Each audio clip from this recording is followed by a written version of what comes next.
The news is flooded right now with stories about how Trump has flooded Los Angeles with federal agents. Democrats are fighting back against his immigration escalation. But if it doesn't feel like they have a real strategy to win for 2026, it's because they don't. It's important for Democrats to fight back, sure, but that's no different from you and me protesting these issues. Their job as elected representatives is to actually make forward progress. All they're doing is fighting back, some glorified version of what we would do in our own free time. That's not much of a strategy. And the worst part of this is that they are missing the perfect opportunity right now to win back the voters that they lost in 2024. If they address that problem right now, they'd be weakening Trump right now, not 2 years from now or 4 years from now, right now. Let's just start with some basic math. In 2024, Dems lost the presidency to Trump by only 1.5% of the population. But 4 years earlier, they had beaten Trump by 4.5%. What was the shift? It was young men. In 2020, young men had rejected Trump and voted for Biden by almost 15 points. Just 4 years later, in 2024, they swung almost 30 points in the other direction to put Trump into office. Young men are not a long-time Republican voting bloc. They're still largely aligned with Democratic principles, like basic health insurance is a right,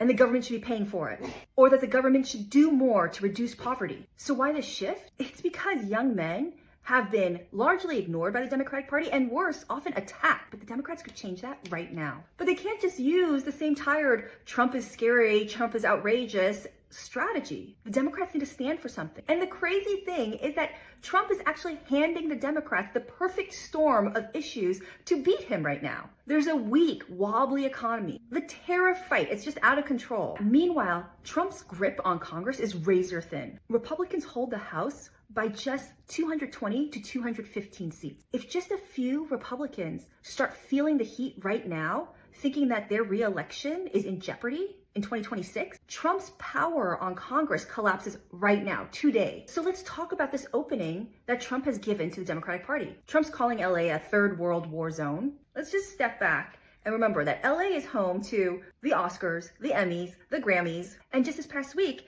it was host to a huge gamer conference. That region is actually home to a lot of tech entrepreneurs, and they're not living in a third world war zone. While mainstream media might have us believing that the tech industry has gone all in on Trump, the reality is that if you are listening to them, their views are much more sophisticated than that. There was a big skirmish among the tech elite, with many of them coming out publicly against Trump's immigration policy. Skilled and unskilled workers power this tech workforce. These are their coworkers, the founders of companies, the employers, and the employees. Now back to young men, for whom the tech industry is actually a safe space. The Democrats seem to be under this illusion that somehow there's some miracle where young men will suddenly recognize, oh my goodness, I was so wrong to have voted for Trump. Now I'm totally going to vote Democrat, even though I don't really know what they stand for, other than they kind of hate me for having voted for Trump. Pro tip, that's not going to work. The Democrats aren't going to win back young men by shaming them for having voted Republican. The Democrats need to show up where young men are and start proving to them that they have a policy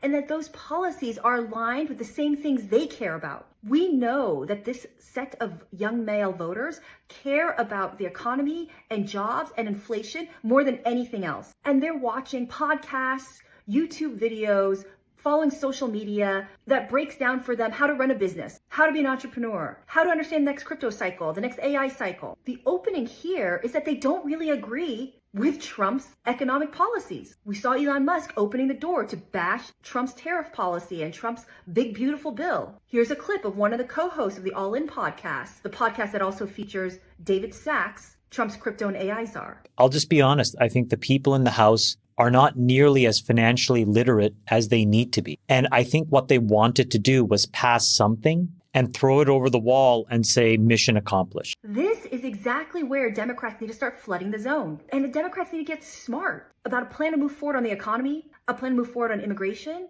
and a plan to move forward on tech issues, because that's the convergence right here. And what would the Democrats say when they got there? Well, I can tell you that so far their talking points on any emerging tech issue has been totally useless, because they seem to assume that early adopters of emerging tech like crypto and AI are a bunch of scammers, cheaters, But as one data point, we know that over 40% of young men hold or use crypto. That is wildly different than the general population. But I also promise you that not 40% or more of our young men are a bunch of scamming, cheating, drug traffickers and fronts for mob bosses. So when they see the Democrats just bashing these technologies and anyone who uses them, dismissing them as criminals, there's a good reason why this group is suspicious of the Democratic Party. Young men care about the economy and they care about their friends. And the Dems need to start showing up on the platforms where these young men are, on their podcasts, on their YouTube channels, tech, crypto, AI. Show them